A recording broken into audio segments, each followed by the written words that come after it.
As I rewatched the presidential inauguration, I sit patiently, letting the sentiment build slowly back up in me with each passing second. I think that when I was there, it was all too much. I was a part of the largest event Washington, D.C. has ever hosted, and it was overwhelming to say the least. The crowd, dazed from short sleep and drunk in the moment, smiled and joked, waved flags and sang songs and huddled together to keep warm. But the significance. I don't think I fully realized what this actually meant the entire time I was there. I don't know if I get it now.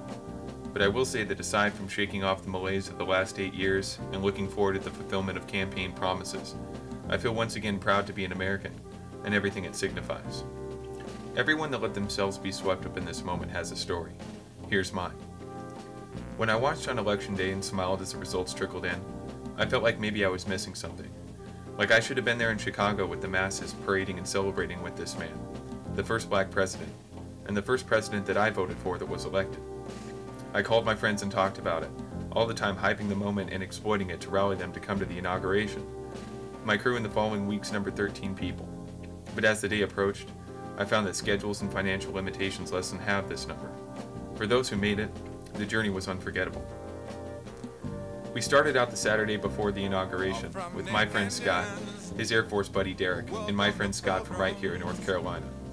On the drive, we were surprised at how few cars were on the road and how easily we were able to get to Dwayne's house, a guy we met on Craigslist who offered to sublet a room in a house he was renting from a family. The room was small, the price was high, but we were able to use the kitchen and the bathroom. The stay in the house was interesting. We were only allowed to sleep in one room, all the others were off limits. The room was an office, bedroom, and storage space combined, and only had enough space for a futon and a blow-up mattress. We were also told that the house was occupied by an elderly gentleman that at any point could drop by, and that he was, according to Dwayne, an asshole. Although this could have been truly lame, most of our time was spent downtown, so we didn't have much time to let the lack of amenities or a looming confrontation trouble us. That night we went out and explored the massive infrastructure that had been set up around the city. We saw President Bush's motorcade, the White House, the Washington Monument, and walked down the mall to the Lincoln Memorial, hearing James Taylor and John Legend soundcheck for the next day's performance.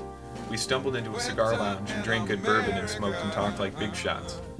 On Sunday, after checking out the Capitol, Supreme Court, Library of Congress, and so on, we attended the inaugural opening ceremony at the Lincoln Memorial. It was a show comprised of performances by a who's who of actors and recording stars. The actors would read a passage and the singers would sing songs like "A Change Is Gonna Come" and "Stand By Me." Then President-elect Obama was there, as were about 500,000 spectators. The crowd was the biggest I'd ever seen. We were situated right in the middle of it, near the reflecting pool, and I could see the crowd stretching all the way back to the Washington Monument. Barack Obama spoke at the conclusion of the show. He designated Martin Luther King Jr. Day a day of service. He encouraged everyone to serve on MLK Day in some capacity. When the ceremony was over, there was a staggering amount of trash all over the ground. So in the spirit of public service, my friends and I decided to help clean up the mess. We put in about an hour of trash cleanup duty. We found gloves, hats, unopened food, and countless wrappers of all confections. A truly disappointing display of our decadence. On Monday morning, we picked up Scott's wife Brienne from the airport after a red-eye flight from Seattle. We all hopped in the car, and after filling our bellies with omelets and grits, drove back into Washington, singing our best rasp and falsetto along with Paul Simon and Van Morrison. We went to the National History Museum and the National Art Gallery. Everywhere we looked, there was someone selling some kind of merchandise. Shirts, hats, gloves, pins, stickers, calendars, posters, wristbands, earrings, you name it. It was there. January 20th, 2009, Inauguration Day. Possibly one of the most important days in American history. Everyone in our group jumped out of bed without hesitation. We ate breakfast and made flat sandwiches, then wasted no time in walking to the rail station and hopping a train downtown. Our goal was to beat much of the crowd to the mall, and we certainly did, boarding the train without delay. But when we arrived downtown, the crowd was already immense, and it was barely 6 a.m.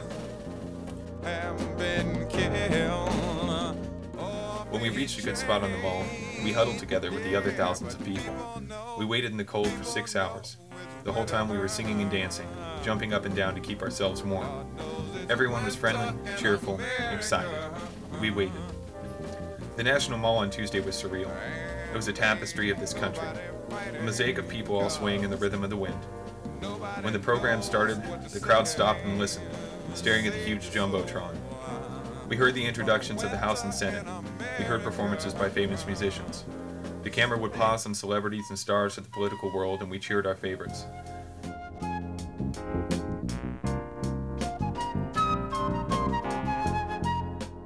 All the time waiting for this moment to come, and that was right here in front of our faces. We could taste it.